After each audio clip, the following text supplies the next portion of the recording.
السلام عليكم، مرحبا بكم معايا. انا ميرا. نحب نرحب بجميع المشاركين الجدد اللي معايا، نقول لكم مرحبا بكم.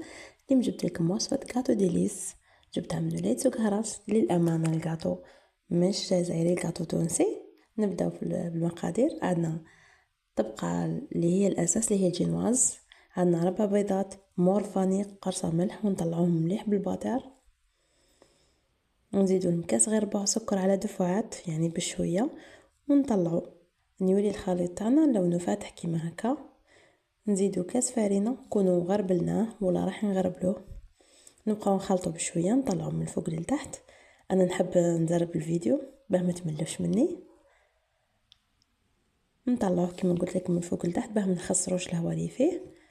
بالنسبه للطياب الجينوز يطيب على 180 درجه. يكون عندنا الكوزنيير ولا الفور تاعنا فونتيلي خير وخير. 180 درجه، ومن التحت برك نشعلو ليه من التحت 10 دقائق ما نفوتوش. انا نفرغها في البلاطو تاعنا ونديه يطيب. الفور سخنته مسبقا. هنا نروحو نوجدو الكريمه تاعنا اللي هي 4 بيضات. قلت لكم البيض تاعي صغير، هنا نورمالمون ندير 3 درت 4. نزيدو هنايا مربع ل5 مغارف سكر كيما تحبوا الحلاوه نتوما، مغرف لافاني، ونخلطو مليح. هنا سكر يبقى اختياري.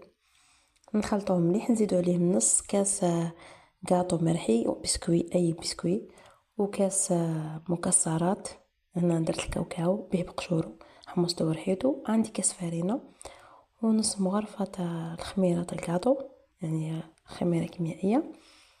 انا نجيبو الجينواز تاعنا بعد ما طابت وبردت، نقسموها على 3 ونحطو بين الطبقات، بين طبقه وطبقه معجون، اي معجون. انا درت المشماش، حليته بزوز مغارف ماء باه جا يمشي لي مليح فوق الجينواز، وحطيتهم فوق بعضهم. نروح نحطو الكريمه تاعنا